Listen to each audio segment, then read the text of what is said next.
A man fired at a ghost in the dark.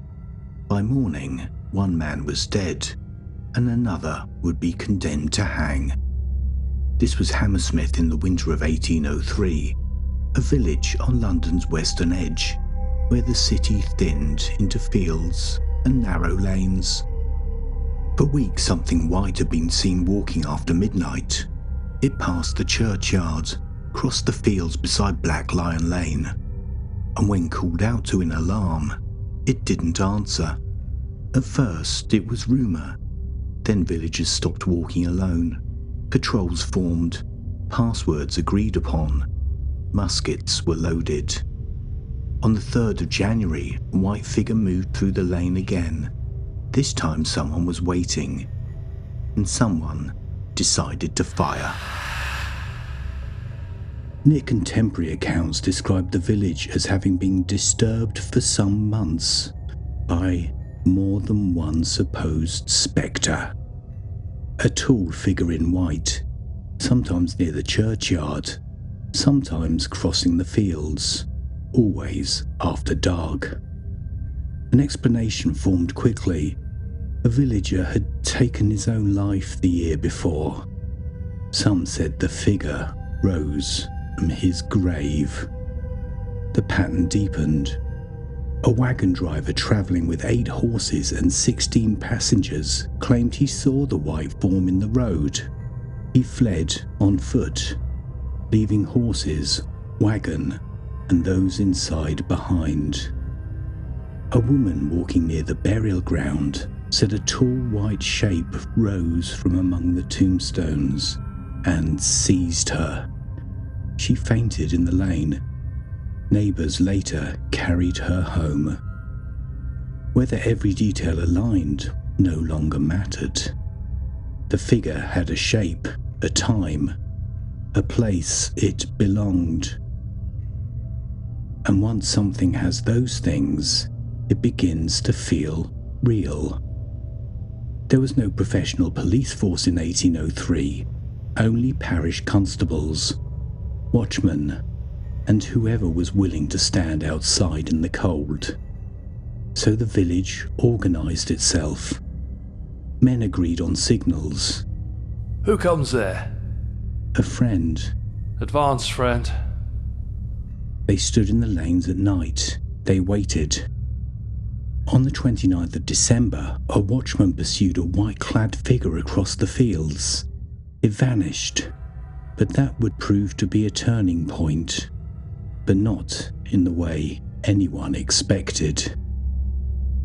The detail did not calm the village, it sharpened it. If something could move among them, then it was deliberate, and deliberate things can be stopped. The ghost was no longer just a rumour, it was something to confront. We've seen this before in the archive. When fear becomes shared, it begins to feel like proof. And when it feels like proof, action feels necessary. January the 3rd, 1804. Around 10:30, a white figure moved along the lane. Francis Smith had joined the patrols. He believed he was protecting his neighbours. He saw the figure. Damn you. Who are you? Stand! Else I'll shoot you! No answer came quickly enough. Smith fired. The shot echoed through the air. The white figure didn't vanish. It fell. Those who ran towards the sound expected cloth. They found weight, breath, blood. The wound lay just below the left jaw. The white was not a shroud. It was work clothing. The man was not an apparition. He was a man walking home from his job. His name was Thomas Millwood. In the dark, it looked like something haunting.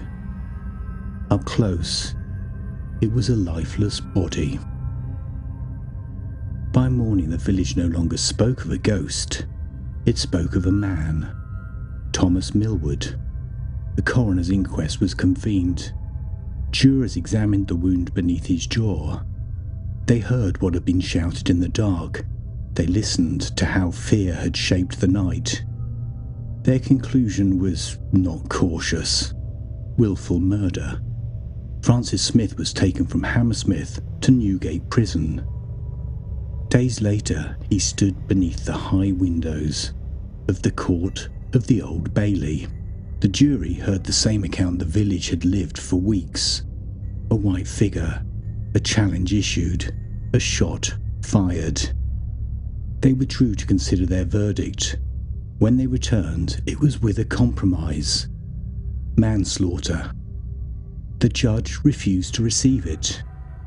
They either acquit or convict of murder. The jury withdrew again. It didn't take long. Guilty of murder. The sentence followed as the law required. Death. Francis Smith was to be hanged. He'd believed he was protecting his neighbours. The court did not weigh belief against consequence. It weighed outcomes. Smith was returned to Newgate Prison to await execution. For 3 weeks, he remained under sentence of death, in the misery of England's most feared prison. Then the Crown intervened. His execution was reprieved. The sentence was commuted to imprisonment.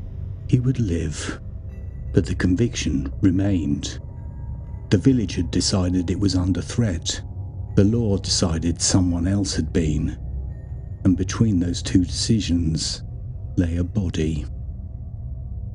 Remember the figure that was chased across the fields? The patrol followed it into the dark. As they closed the distance, someone thought they saw it tearing something pale from its shoulders, then disappearing into the night. The details spread quickly. After the trial, a local shoemaker, John Graham, admitted he had worn a sheet that night. One man, one disguise, one spark. It did not end the fear. Instead, it gave it shape. Threat. Now the ghost could be hunted. The patrols tightened, the lanes grew tense, and days later, a musket fired. The haunting didn't end when a sheet was torn away. It ended when Thomas Millwood lay dead in the road. Belief can survive doubt, cannot survive consequence. But this was not the last time a ghost would enter a courtroom. In another case, the spirit would testify. It would be believed, and it would be written into the record. The Green Briar Ghost is waiting. I'm Nico, and I'll meet you there.